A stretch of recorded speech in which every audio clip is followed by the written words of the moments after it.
Esta mesma passagem se encontra no Evangelho de Mateus, mas Mateus diz apenas: vigiai e orai. E nós ficamos lembrando, né? Olhai. Nós estamos constantemente olhando. Nós olhamos se a nossa casa está fechada de noite, se esquecemos a luz acesa, se cuidamos do cachorro, se perdemos o horário da escola, o horário do serviço. Mas não é esse olhar que Jesus está falando, não. É claro que não. Jesus está falando do mundo espiritual. E quando ele fala olhai, não é apenas para nós olharmos com os nossos olhos. Mesmo porque tem muita coisa que nós tentamos olhar e não conseguimos enxergar, né? Nós precisamos usar os outros sentidos. Nós precisamos ouvir, precisamos usar o tato, mas precisamos usar principalmente os nossos atributos, a nossa inteligência, a nossa vontade. Então é para nós estarmos constantemente usando todos os nossos atributos, todos os nossos sentidos, todas as nossas percepções, para verificar o que está acontecendo à nossa volta. Quando nós verificarmos isso, aí nós passamos a vigiar. Mas o que é que está acontecendo à nossa volta? Tem muita coisa que está acontecendo. O mundo espiritual está constantemente nos mandando avisos. E nós não percebemos.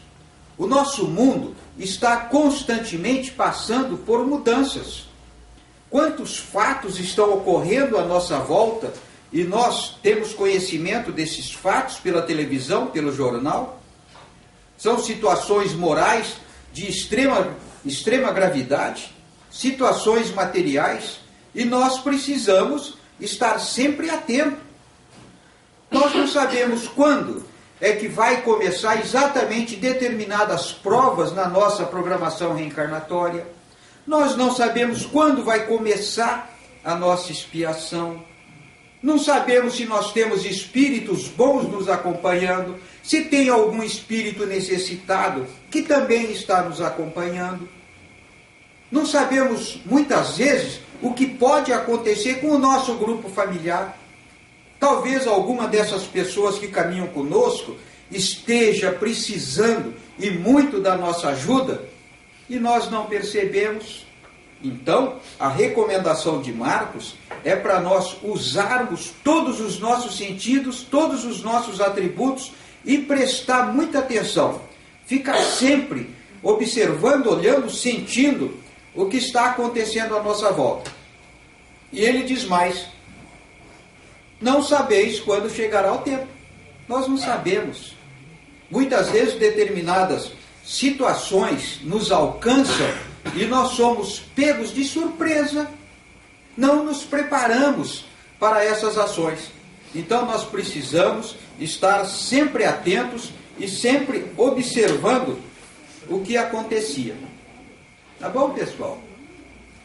Mas vamos ver esta passagem também do Evangelho de Marcos. Ele diz assim: e com muitas parábolas semelhantes, lhes dirigia a palavra, segundo o que podiam compreender.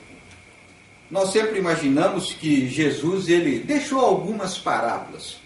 Na realidade, ele deixou muitas parábolas, mesmo porque muitas passagens do Evangelho, que nós até lemos o Evangelho e achamos que não eram parábolas, que as parábolas são aquelas mais conhecidas, mas todas as passagens em que Jesus nos fala muitas vezes de coisas materiais, de conselhos que nós achamos que é para o mundo material, não é para o mundo material, é para o mundo espiritual.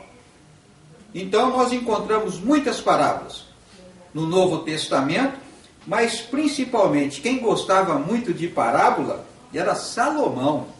Salomão adorava as parábolas. Então, se nós lermos lá no Antigo Testamento, o livro de Salomão, nós vamos encontrar muitas parábolas. Mas essa parábola aqui, e Jesus está nos falando que ele usava a parábola para que as pessoas pudessem compreender determinadas situações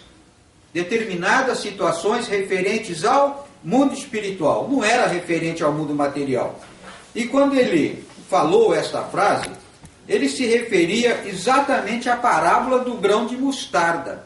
É uma parábola bastante conhecida. Vocês se lembram? Se lembram? Ah, que bom. Só que ninguém se manifestou não, viu? Mas a parábola do grão de mostarda diz o seguinte, que o reino dos céus é semelhante a um grão de mostarda que um homem tomou e lançou no seu campo. O grão de mostarda é a menor de todas as sementes, mas quando ela se faz germinar, ela se transforma numa árvore. E é a maior de todas as hortaliças. E diz mais, o grão de mostarda começa pequenino e aos poucos vai se transformando numa grande árvore. Interessante isso, né? Mas Jesus diz assim, que o reino dos céus é semelhante a um grão de mostarda. Mas como é que o reino dos céus vai ser semelhante a um grão de mostarda? Jesus está falando de todos nós. Aquela sementinha da mostarda, que por sinal é uma semente muito pequenininha, mas ela guarda todas as condições para um dia se transformar numa grande árvore. Ela traz dentro de si todas essas condições. E nós também, seres humanos criados por Deus, nós começamos lá num passado distante, simples e ignorante, mas trazendo todas as condições de nos transformarmos em espíritos puros. É isso que vai acontecer conosco. Queiramos ou não, nós um dia seremos espíritos puros. Se nós quisermos, se nós tivermos mais vontade, nós vamos chegar mais rápido. Se nós não nos esforçarmos, nós também vamos nos tornar espírito puro. Só que vai demorar mais tempo. E talvez até com muito sofrimento. Mas é um determinismo que alcança todas as criaturas. Nos transformarmos um dia em espíritos puros. É melhor que a gente se esforce um pouquinho, aí a gente chega primeiro. Mas, voltando às parábolas, nós compreendemos perfeitamente que aos apóstolos e a alguns discípulos, Jesus não precisava usar parábolas. Ele podia ser mais claro, ele podia ensinar de uma maneira mais simples até, mas a maioria das pessoas daquela época não tinham condições de entender. Então ouviam uma palavra, ouviam uma pequena história, e daquela história cada um tirava o ensinamento que ela podia entender. Assim continua até os dias atuais. Nós encontramos muitas vezes definições, explicações para as diversas parábolas. Algumas vezes nós cometemos algum engano, mas precisamos nos lembrar que as parábolas, elas servem não para o mundo material, para nos mostrar o mundo espiritual. Vejamos agora uma passagem do Evangelho de João. No Evangelho de João nós encontramos a seguinte frase: santifica-os na verdade. Olha que coisa interessante. Jesus está fazendo a sua prece e pedindo para os discípulos. Está pedindo para aquelas pessoas que caminhavam junto dele. E nós percebemos que Jesus ele não pede nenhuma regalia para os seus discípulos. Não está pedindo nada. Ele está pedindo simplesmente, santifica-os na verdade. Então aqueles privilégios, não está pedindo. Jesus não pedia essas coisas para seus discípulos. É claro que ele sabia que todos eles iam passar por situações de muita dificuldade, de extrema dificuldade, de muito sofrimento. Mas Jesus pedia apenas, santifica-os na verdade. Aliás, é o que nós precisamos também, ter conhecimento da verdade. Nos lembramos ainda, no Evangelho de João, uma frase em que João diz o seguinte: conhecereis a verdade vos libertará. Ou seja, o dia em que nós realmente tivermos todo o conhecimento da verdade, nós vamos passar com muito mais facilidade pelos problemas que encontramos no mundo material. Nós vamos passar pela dor, pelo sofrimento, pela dificuldade, com mais rapidez e sem muita reclamação.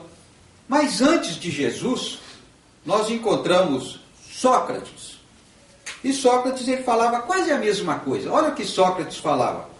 enquanto tenhamos o nosso corpo e a alma se encontre mergulhada nessa corrupção, jamais possuiremos o objeto dos nossos desejos, a verdade. Ou seja, Sócrates está dizendo que enquanto estamos encarnados, nós queremos conhecer a verdade. O grande desejo de todos nós é conhecer a verdade.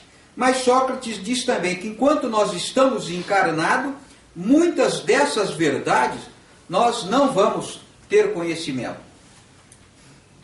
Na época de Sócrates ainda não tinha doutrina espírita, né? Hoje nós percebemos que nós temos um conhecimento muito grande de muitas verdades. Mas quais as verdades que nós precisamos conhecer? Nós precisamos conhecer aquelas verdades que dizem respeito às leis de Deus. Verdades do mundo material não interessa muito, né? Ou até interessa, mas dizem respeito à nossa vida material.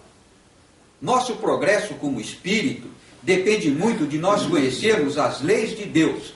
E o que é que nós queremos saber? Nós queremos conhecer a respeito da justiça divina, nós queremos conhecer lei de ação e reação, queremos saber a respeito do mundo espiritual, por que estamos encarnados, o que nós estamos fazendo, o que vai acontecer conosco. Nós queremos conhecer a respeito da reencarnação. Ou seja, tudo isso que nós queremos conhecer são verdades que muitas delas nós já conhecemos, pelo menos uma grande parte. O restante dessas verdades, quando nós chegarmos ao mundo espiritual, nós teremos acesso. Mas só com o conhecimento dessas verdades, nós percebemos que a nossa vida aqui no mundo material, ela se torna mais fácil. Você compreende uma série de coisas que está acontecendo com você, está acontecendo com o seu grupo familiar, está acontecendo no nosso mundo. Então nós compreendemos a vontade de Deus. Agora, nós precisamos sempre nos lembrar de um detalhezinho importante. Nós precisamos ter acesso a essas verdades quando nós estamos encarnados. Lá no mundo espiritual, é claro que nós também queremos conhecer essas verdades, mas elas vão ter uma importância muito grande enquanto nós estamos aqui, porque o nosso progresso, ela ocorre na condição de encarnado. A maioria do nosso progresso acontece aqui. É aqui que nós passamos por provas, é aqui que nós passamos por expiações, é aqui que nós corrigimos os nossos defeitos, os nossos vícios. No mundo espiritual, é claro, nós tomamos conhecimento de todas essas situações, mas tem uma coisinha que nós precisamos nos lembrar sempre. Lá no mundo espiritual, nós vamos conviver com pessoas que pensam como nós, que agem como nós e que querem aquilo que nós queremos. Então nós seremos divididos no mundo espiritual.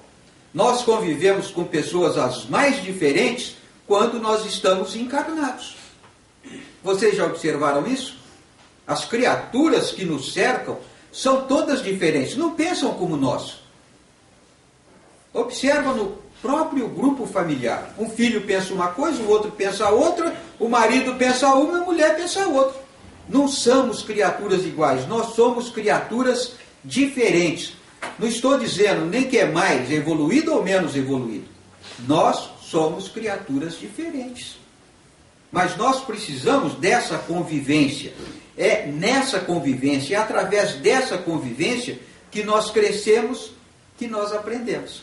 Então, eu preciso conviver com outras pessoas. Eu preciso conviver com criaturas diferentes. E isso vai acontecer quando nós passamos pelo mundo material. Bom, pessoal, vamos ver essa aqui. Ó. Essa aqui eu também acho interessante, essa passagem. Moisés não vos deu o pão do céu, mas meu Pai vos dá o verdadeiro pão do céu. Olha, essa passagem aqui, ela diz respeito a uma situação que nós conhecemos como o pão de Moisés. Mas o que é o pão de Moisés? O fato mais extraordinário que encontramos no Antigo Testamento é quando Moisés retirou aquele pessoal lá do Egito e levou para a terra prometida. essa passagem, que segundo o Antigo Testamento demorou 40 anos, nos traz alguma dúvida. Primeiro, do Egito até a Terra Prometida, Palestina, são aproximadamente 300 quilômetros. 300 quilômetros, nada que não dá para fazer em um mês, né? Um mês, 300 quilômetros, tá de bom tamanho. Eles demoraram 40 anos. Porque aquela Terra Prometida, de onde deveria jorrar leite e mel, na realidade tinha dono. Essa terra era habitada, tinha dono. Então Moisés precisava esperar que aquela geração que saiu do Egito fosse substituída por uma outra geração. E essa nova geração seria preparada para conquistar aquela terra. Ele iria preparar soldados, combatentes, para tomar aquela terra daquele povo. Mas nós ficamos imaginando, puxa vida, ele tirou aquele monte de gente lá do Egito e ficou rodando com esse pessoal. Lemos o Antigo Testamento e descobrimos que eram centenas de milhares de pessoas. Centenas de milhares de pessoas. Mas eu vou perguntar uma coisinha bastante simples para vocês. Vocês, principalmente a dona de casa, imagine o seu marido chegar e falar assim, 11 horas da manhã. Ele chega em casa, o telefone, estou levando uns amigos para almoçar hoje. Vai almoçar conosco aí em casa. E aí você pergunta, quantos amigos? E aí ele responde, 10. 10 amigos para almoçar agora que você me avisa?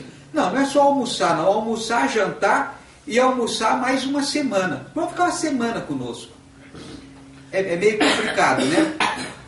Agora imagine centenas de milhares de pessoas que ele tira do Egito, onde essas criaturas eram alimentadas pelo faraó. Eles tinham seus alimentos. E agora eles se lançam ao deserto. Como é que esse pessoal vai comer? E não eram centenas de milhares de pessoas. O Antigo Testamento sempre exagera um pouco. Mas digamos que não fosse tantos assim. É só umas 100 mil pessoas.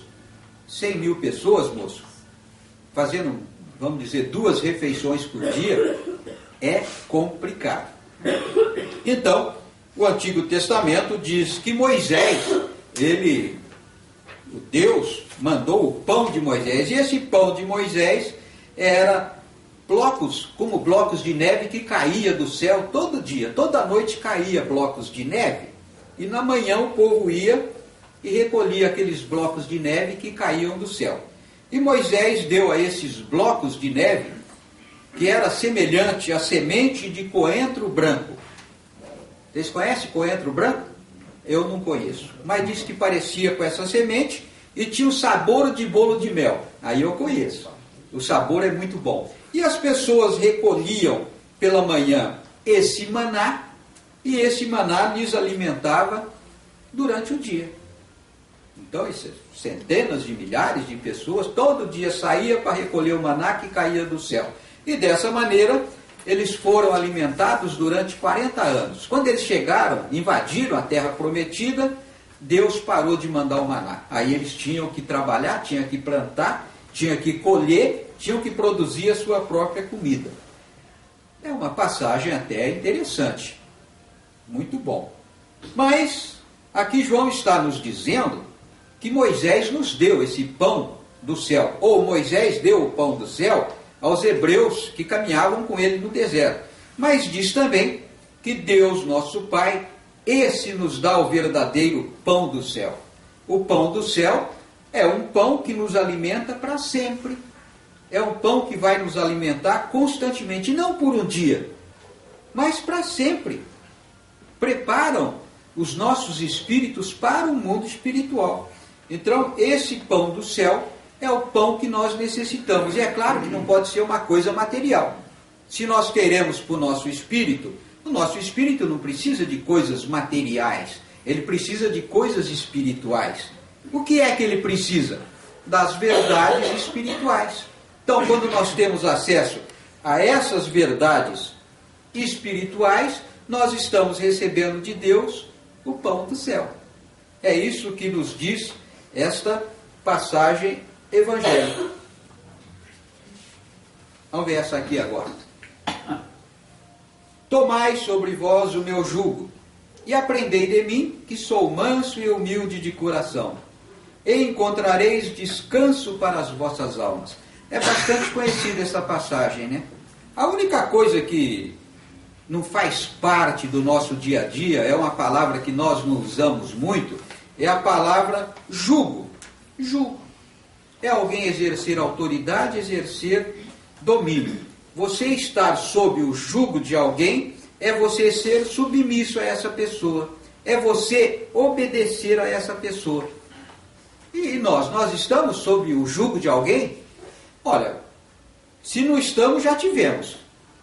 Já estivemos sobre o jugo dos nossos pais, dos nossos professores, dos nossos patrões. Estamos sobre o jugo das leis. Então nós percebemos que no mundo material, nós estamos constantemente sobre o jugo de alguém ou o jugo de alguma coisa. Nós precisamos respeitar as leis. Então, quando Jesus diz, aceitai o meu jugo, é para você aceitar os seus ensinamentos. Mas não é só aceitar os ensinamentos, não. Aceitar os ensinamentos é muito pouco. Se você der uma lida no Evangelho, dali a pouquinho você conhece os ensinamentos de Jesus. Aceitar o jugo de Jesus é, além de conhecer, praticar. Então você tem que praticar aqueles ensinamentos. E se você aceitar e praticar o jugo de Jesus ou os ensinamentos de Jesus, o que ele promete? Descanso para as nossas almas. Ele não está prometendo nada no mundo material. Ele está prometendo para o nosso espírito. Mas, vamos fazer uma perguntinha bem simplesinha. Se o nosso espírito está tranquilo, nós também vamos nos sentir tranquilos, não vamos? Então, se nós aceitarmos o jugo de Jesus, nós teremos descanso no mundo espiritual, teremos descanso como espírito e, claro, teremos também descanso quando nós estamos passando pelo mundo material, quando nós estamos encarnados. Basta nós seguirmos o jugo de Jesus. E ele diz mais, olha, aprendei de mim que sou manso e humilde de coração. Então não tem cobrança, não tem coisa nenhuma. É nós aprendermos e praticarmos os seus ensinamentos. E nós ficamos pensando, puxa, mas Jesus falou isso há 2000 anos atrás. Outros missionários que passaram pelo nosso mundo falaram também coisas muito parecidas. E o que está acontecendo?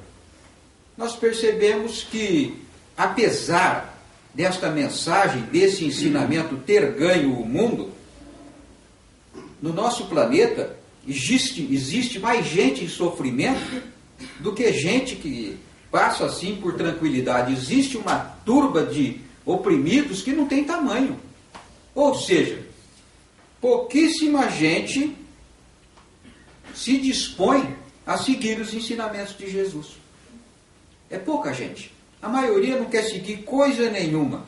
A maioria quer seguir exatamente da mesma maneira. Não quer fazer nenhuma modificação. Acham até que os objetivos a que se propõem, elas não podem seguir os ensinamentos de Jesus. Mas, se nós realmente queremos um pouquinho de paz, nós precisamos seguir esses ensinamentos. Uma outra passagem do Evangelho de Mateus diz assim, olha, essa aqui é bastante conhecida. Concilia-te depressa com o teu adversário, enquanto estás com ele no caminho. Todos nós conhecemos, é bem simplesinho. Jesus está dizendo para nos reconciliarmos com os nossos adversários. Mas sabe o que acontece? Às vezes você conversa com algumas pessoas e elas dizem assim para você, mas eu estou tentando, mas é muito difícil, eu faço a minha parte, mas o meu adversário não faz a parte dele. Eu quero me conciliar, mas o adversário não quer fazer a parte dele. Já aconteceu isso com vocês? Aquelas pessoas difíceis que você percebe que não são pessoas que você tem algum acerto para fazer. E você tenta se aproximar, você tenta se reconciliar e a pessoa não quer. Ué, para haver a conciliação, os dois têm que querer, né? Se um não quer, não vai haver reconciliação. Então nós precisamos compreender que Jesus, quando passa essa mensagem, ele está nos dizendo para nós fazermos a nossa parte. Agora, se a outra pessoa não faz a parte dela, nós não podemos fazer nada. Mas e qual seria a nossa parte? A nossa parte é corrigir alguma coisa que de repente não ficou bem esclarecida. É corrigir os nossos erros, revelar boa vontade, insistir na boa vontade com essa pessoa, insistir na compreensão. E se um dia ela se dispuser à reconciliação, nós estarmos prontos para essa reconciliação. Agora, se acontecer dessa pessoa desencarnar, ou se nós desencarnarmos primeiro, é claro, nós vamos chegar no mundo espiritual e essa reconciliação não foi feita. Culpa nossa? Não, não é culpa nossa. Nós tentamos a reconciliação. Então, a grande situação que nós não podemos esquecer, quando Jesus disse que é para nós nos reconciliarmos com os nossos adversários, nós precisamos nos reconciliar principalmente com a nossa consciência. Nós precisamos retornar ao mundo espiritual sabendo que nós fizemos o possível. Houve a reconciliação? Não. Mas não foi por nossa culpa, porque nós fizemos a nossa parte. E se nós fizemos a nossa parte, é muito fácil. A justiça não tem nada a nos cobrar, mas ela tem a cobrar da outra pessoa. Então nós precisamos estar sempre dispostos à reconciliação. Se ela for possível, muito bem. Se não for possível, nós fizemos a nossa parte. Tá bom, pessoal? Vamos ver essa passagem aqui. E Jesus lhe disse: ninguém que lança a mão do arado e olha para trás é apto para o reino de Deus. Puxa vida. Vocês conhecem o arado, né? Arado é uma coisa muito antiga. Aliás, há muito tempo que eu não vejo um arado, viu? Mas o arado, lá no passado, ele era... Você fazia aquele sulco na terra com aquele instrumento pesado, instrumento difícil, muitas vezes tocado por um animal. Na época da escravidão eram escravos que puxavam esse arado, e aquela pessoa que fica atrás cuidando do arado, olha, não é muito fácil não. É difícil você tocar um arado. Tem que manter aquele sulco retinho, tem que manter a distância do sulco à direita ou do sulco à esquerda. Ele é pesado, é de manejo bastante difícil e exige muito esforço. E Jesus diz assim: quem lança a mão do arado e olha para trás, não é apto para o reino de Deus. Se aquela pessoa que está manejando o arado ficar olhando para trás, vai ficar tudo torto, o sulco que ela vai fazer no chão.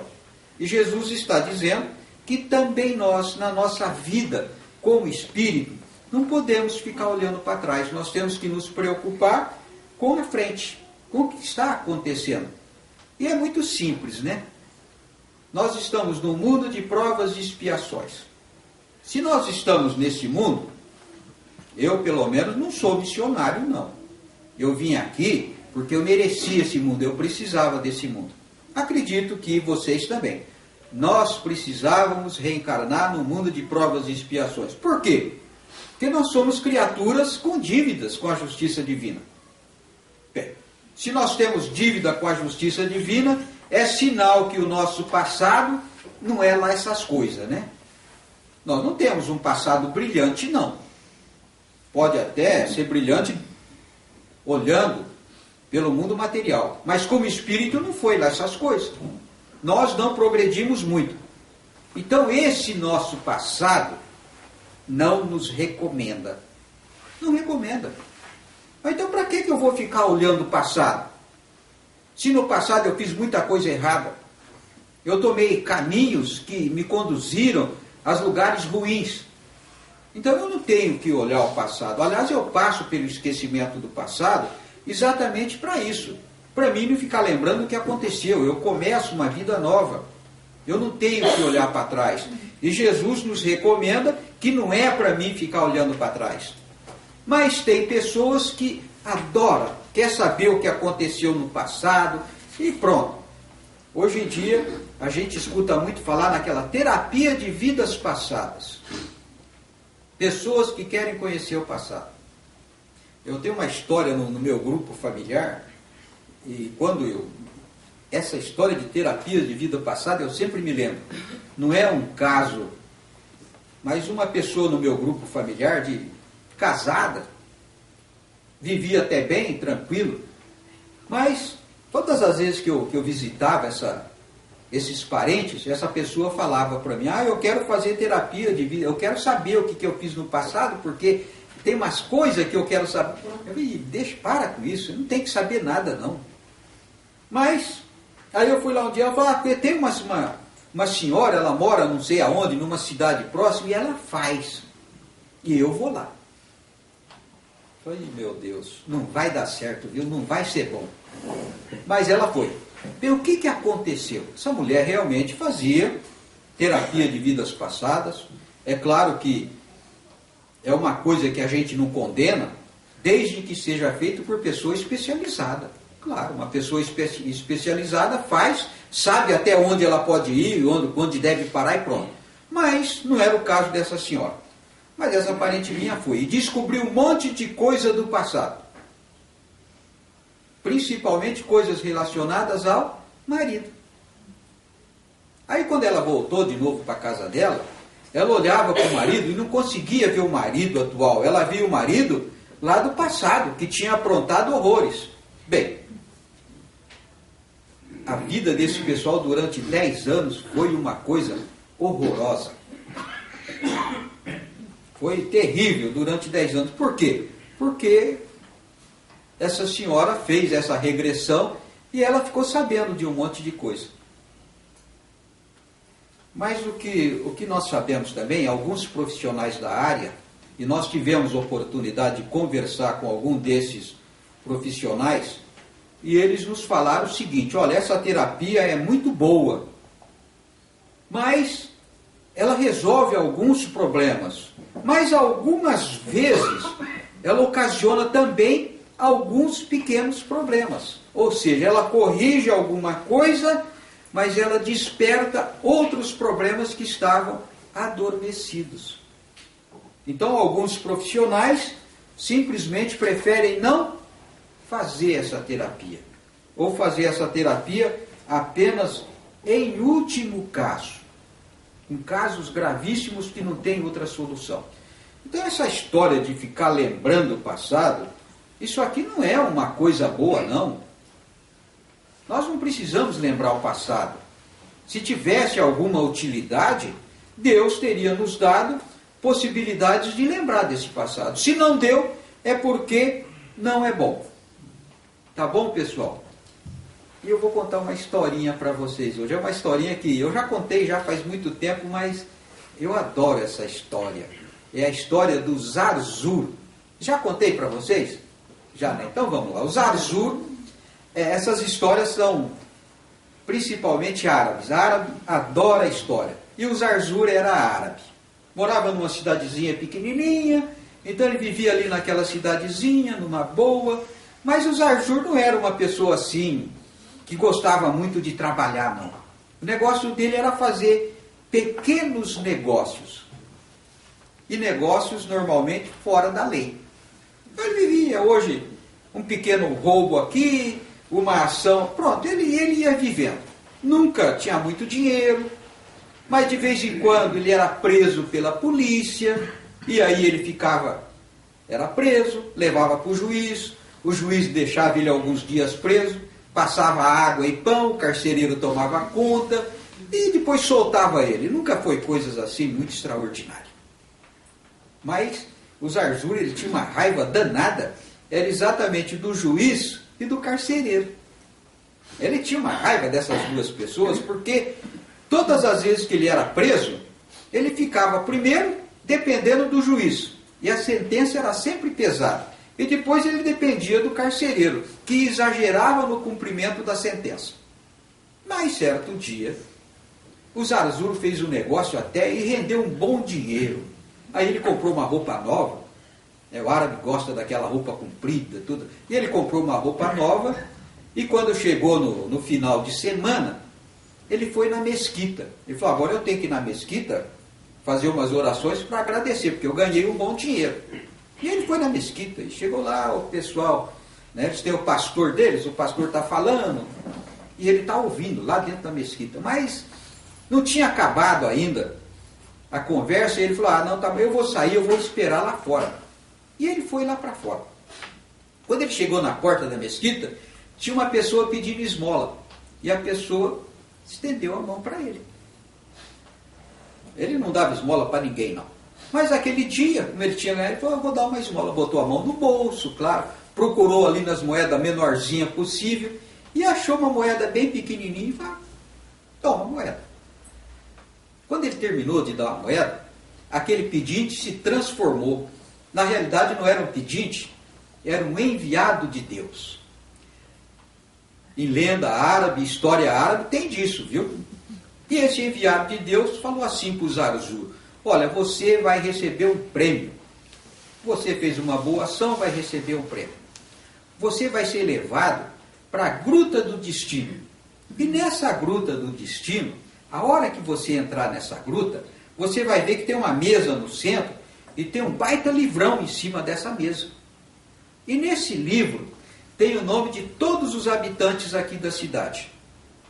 E tem também o que vai acontecer com eles. O destino de cada um está marcado nesse livro. Você vai levar um lápis e uma borracha e você pode alterar o que você quiser nesse livro. Pode alterar, não tem problema não. Você apaga e depois você escreve. E pronto. Aí o Zarzur, de repente, ele se viu dentro da gruta. Olhou aquele livrão e falou, é agora, né? Abriu a página, a primeira pessoa que ele encontrou foi a do juiz, o nome do juiz. Pô, o juiz, olha ele aqui. Vamos ver. Era juiz de 5ª instância, vai ser promovido, vai ser transferido para Bagdá, vai ter vários casamentos, lá pode casar 4 vezes, né? Vai ter 4 casamentos, vai ter muito filho, o árabe adora ter um monte de filho, vai ser promovido a juiz de 1ª instância. Ele falou, mas não merece não, pegou a borracha e nada disso, vai continuar aqui na cidadezinha pequena, vai ter só um casamento, não vai ter filho, mudou tudo. Falou, agora aquele carcereiro. No livrão. Tá difícil achar o nome do carcereiro, mas achou do carcereiro. Está aqui o carcereiro. Aí viu do carcereiro, vai comprar uma residência no centro da cidade, vai deixar de ser carcereiro, vai ser ajudante direto do juiz, mas um monte de coisa boa para o carcereiro. Ele fala, não, negativo, apaga, vai ter nada disso não. Apaga que vai continuar como carcereiro, não vai comprar casa, coisa nenhuma, vai continuar morando com o sogro, não vai ter nada. Mudou. Aí depois que ele mudou o carcereiro, pronto, agora eu vou procurar o meu. Zarzur era lá no final do livro, estava em ordem alfabética. Aí achou o dele. Pô, tá aqui Zarzur, esse sou eu. Então vamos, Zarzur, pequeno assaltante, vai ser preso mais um monte de vezes. Vai passar pelo açoite, vai ser condenado ao açoite um monte de vezes. Vai passar sede e fome no deserto. Falei, meu Deus do céu, tudo isso para mim? Não, vou mudar tudo também. Mas na hora que ele pegou a borracha, venceu o tempo, ele ficou para o lado de fora da gruta. Sumiu tudo aquilo. É que ele tinha esquecido que aquele enviado de Deus falou para ele, você só tem 5 minutos, viu? Se aproveita esses 5 minutos. Passou desse tempo e ele passou o tempo. Essa pequena história é para nos mostrar que nós precisamos nos preocupar muito conosco. Não ficar muito preocupado com as criaturas que gravitam ao nosso lado, não. É claro que nós precisamos, muitas vezes, nos preocupar com essas pessoas. Mas a nossa vida é de uma importância muito grande. Nos mostra que Zarzur ficou preocupado com outras pessoas e se esqueceu dele. Essa, pessoal, era a nossa mensagem para essa manhã. E muito obrigado pela atenção dos senhores, viu?